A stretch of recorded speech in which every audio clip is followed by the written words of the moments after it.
Internal and external motivation. जिंदा इंसान के लिए मोटिवेशन जरूरी है।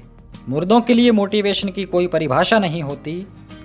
आखिर हम मोटिवेशन को कैसे डिफाइन कर सकते हैं? किसी काम को करने की लगन, जोश और जुनून पैदा करना किसी के लिए प्रेरणा यानी मोटिवेशन हो सकता है। किसी दूसरे इंसान में काम करने की ललक पैदा करना मोटिवेशन से परिभाषित करने में कोई अतिशयोक्ति नहीं होगी।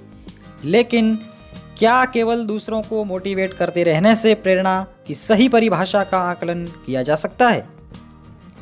प्रेरणा की वास्तविक परिभाषा को कुदेरने की कोशिश करें तो यह कहना भी गलत नहीं होगा कि हमारे मन में जो भी शंकाएं हैं या संदेह हैं उनको दूर करके काम करने की वजह स्पष्ट हो और ऐसी शक्ति का निर्माण हो जो प्रेरित और गतिशीलता के साथ जिंदगी बदलने की वजह बन जाए।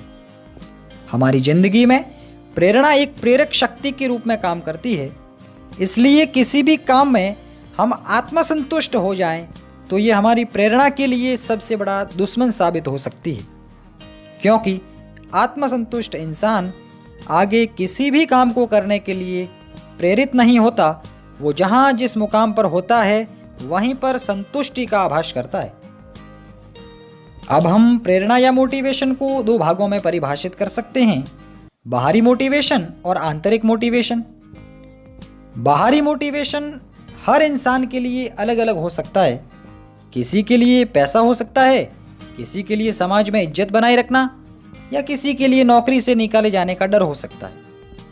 बाहरी मोटिवेशन हमेशा तनाव पैदा करता है। यह हमेशा लिमिटेड काम करने तक ही सीमित रहता है। बाहरी मोटिवेशन ठीक वैसा ही है जिस प्रकार गधे के आगे गाजर लटका दी जाए और गधे को चलने के लिए मजबूर किया जाए। समय समय पर गधे को थोड़ी थोड़ी गाजर खाने के लिए देनी होगी, वरना उसका जोश खत्म हो जाएगा। आगे लटक रही गाजर को देखकर गधा तेज भागने की कोशिश करेगा, लेकिन वो गाजर उसे कभी नहीं मिलेगी। जबकि अंदरूनी मोटिवेशन एक ऐसी प्रेरणा शक्ति है जो व्यक्ति के आत्मसम्मान, जिम्मेदारी, विश्वास और किसी चीज को पाने के एहसास से आती है। अंदरूनी प्रेरणा व्यक्ति के दो अहम एहसास से आती है। पहला रिकग्निशन, मान्यता, और दूसरा रेस्पॉन्सिबिलिटी यानी जिम्मेदारी। यहाँ जिम्मेदारी का होना बहुत जरूरी है। जिम्मेदारी के अभाव में आदमी के अंदर जोश और उत्साह खत्म हो जाता है। जिम्मेदारी से इंसान हमेशा हर किसी से जुड़ा हुआ महसूस करता है। अपनी जिम्मेदारी समझने वाला इंसान हमेशा लोगों में विश्वसनीयता से ख्याति प्राप्त करता है। रिकग्निशन या मान्यता हालांकि बाहरी चीज है जो इंसान को दूसरे लोगों से प्रशंसा, मान सम्मान के रूप में मिलती है, लेकिन प्रशंसा और मान सम्मान पाकर इसका जो आनंद और एहसास होता है वो इंसान के अंदर से होता है।